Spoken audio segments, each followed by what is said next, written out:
लो दोस्तों। आ, आप देख रहे हैं प्लेटफॉर्म क्रिकेट क्लबवार और मैं हूं आपके साथ रमन।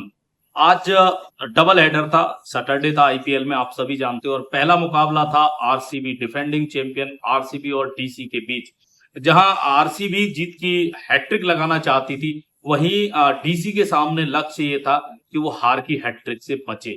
लेकिन जबरदस्त ये मुकाबला हुआ। पहले बल्लेबाजी करते हुए आरसीबी बनाती है 175, लेकिन उसके बाद जिस तरह से स्ट्रगल करती है दिल्ली की बल्लेबाजी, और डेविड मिलर एक बार फिर मैं कहूंगा कि उस सिचुएशन में आते हैं जब लास्ट ओवर में डीसी को जीतने के लिए वो 15 रन चाहिए थे, और जब दरकार थी डीसी को कुछ बड़े शॉट्स की, डेविड मिलर ने वो काम बखूबी आज अंजाम तक पहुंचाया। लेकिन उस पारी के दौरान डेविड मिलर को किसने ये कहा, तुमने आज मुझको बचा लिया। डेविड मिलर जब ये बल्लेबाजी कर रहे थे तो कौन वो खिलाड़ी था या कौन सा वो पर्सन था जिसने डेविड मिलर को ये बोला कि तुमने आज मुझको बचा लिया। क्योंकि दिल्ली की इस महत्वपूर्ण मैं कहूंगा विनिंग या जीत में जो है कहीं ना कहीं ये डेविड मिलर का एक बड़ा रोल रहा है। और डीसी एक समय जो लग रहा था कि शायद कॉम्पिटेबल स्थिति में आसानी से जीत जाएगी, मैच के बाद डेविड मिलर ने इसका खुलासा किया। और डेविड मिलर ने कहा कि जब वो विकेट पे गए थे तो स्टब्स जो है बल्लेबाजी कर रहे थे, और स्टब्स ने उनको कहा कि अपना संयम बनाए रखना। और आगे उन्होंने कहा कि स्टब्स से जो उनकी बातचीत हुई उसमें खुलासा डेविड मिलर ने किया कि स्टब्स ने उनको ये बोला था कि मैच जीतने के बाद कि आपने मुझको बचा लिया। साथ ही साथ डेविड मिलर ने उस चीज का भी खुलासा किया कि जब गुजरात के अगेंस्ट वो मैच दिल्ली जो हारी थी, जिसका एक तरह से कह सकते हैं कि ट्रोलर्स ने उनको डेविड मिलर को ट्रोल किया और साउथ अफ्रीका चोकर्स ऐसे वर्डों का यूज किया था। लेकिन आपको एक चीज समझनी पड़ेगी, उन्होंने कहा कि इस तरह की सिचुएशन आती है, आसान नहीं होता है, नो डाउट आसान नहीं होता है। वो ही ऑलमोस्ट सिचुएशन थी, तब 2 गेंदों पे 2 रन चाहिए थे, और 20वें ओवर की 5वीं गेंद पे अपॉर्चुनिटी थी डेविड मिलर के पास कि वो सिंगल ले सके। लेकिन दूसरे एंड पे कुलदीप के होने की वजह से उन्होंने उस सिंगल को नकार दिया, और नतीजा ये हुआ कि लास्ट बॉल डॉट बॉल हो जाती है, और डीसी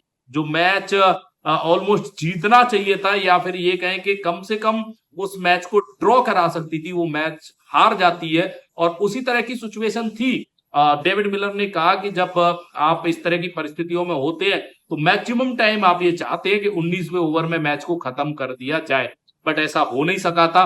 और हमारा सिंपल प्लान था, कोई डॉट बॉल्स कम से कम खेलती हैं, और ये क्लियरली पता था कि 2-3 बड़े शॉट्स चाहिए। जो डेविड मिलर ने 2 बड़े छक्के और एक बाउंड्री के साथ दिल्ली को मैं कहूंगा कि जीत दिलाई। लेकिन एक महत्वपूर्ण इनिंग यहाँ स्टोक्स की भी रही। ओवरऑल मैच जरूर दिल्ली जीती है, पर दिल्ली की बल्लेबाजी अभी भी कहीं ना कहीं समस्या नजर आ रही है। समीर रिजवी की बल्लेबाजी की बदौलत दिल्ली ने जीत के साथ शुरुआत जरूर की थी, लेकिन समीर रिजवी भी कहीं ना कहीं वो 2 इनिंग के बाद पूरी तरह से फ्लॉप नजर आए हैं। राहुल ने अच्छी बल्लेबाजी की है, लेकिन एक यूनिट के साथ जो आपको बल्लेबाजी चाहिए उस तरह की बल्लेबाजी हो नहीं रही है। आज करुण नायर को मौका दिया गया, वो भी उस तरह से जो है प्रदर्शन नहीं कर पाए। लेकिन ओवरऑल बेहतर और अच्छी बात ये रही कि डेविड मिलर की वो छोटी लेकिन इंपैक्ट वाली इनिंग की बदौलत डीसी जो है आरआर को आरसीबी को रोकने में कामयाब हुई, और तीसरी हार जो सामने ऑलमोस्ट दिख रही थी एक समय डीसी के लिए, उससे बची और मुकाबला जीतती है। अब डीसी को ये जो कॉम्बिनेशन है, ये जो विनिंग एक कहते हैं ना यार, कॉम्बिनेशन विनिंग कॉम्बिनेशन मिल गया है, इसको 7 जीत बैक टू बैक चाहिए। अदरवाइज टीमें ग्रुप को जब आप देखोगे, पॉइंट टेबल को आप देखोगे, तो ऐसा लग रहा है कि टीमों के बीच बड़े गैप है, बड़ी खाई बनी हुई है। टॉप 3 और टॉप 3 के नीचे जो आपकी फिर आपकी टॉप 4 से टॉप 8 तक की टीमें हैं, तो बड़ा डिफरेंस नजर आता है। बट अच्छी चीज ये है कि इस मुकाबले में डीसी को जीत मिली है, आरसीबी को कुछ सबक मिले हैं। आरसीबी को जितेश की फॉर्म का खामियाजा एटलीस्ट आप कह सकते हो भुगतना पड़ा है। बट जो भी है, ठीक है, आप कमेंट बॉक्स में बताइएगा क्या डेविड मिलर ने जो कहा है वो सही है।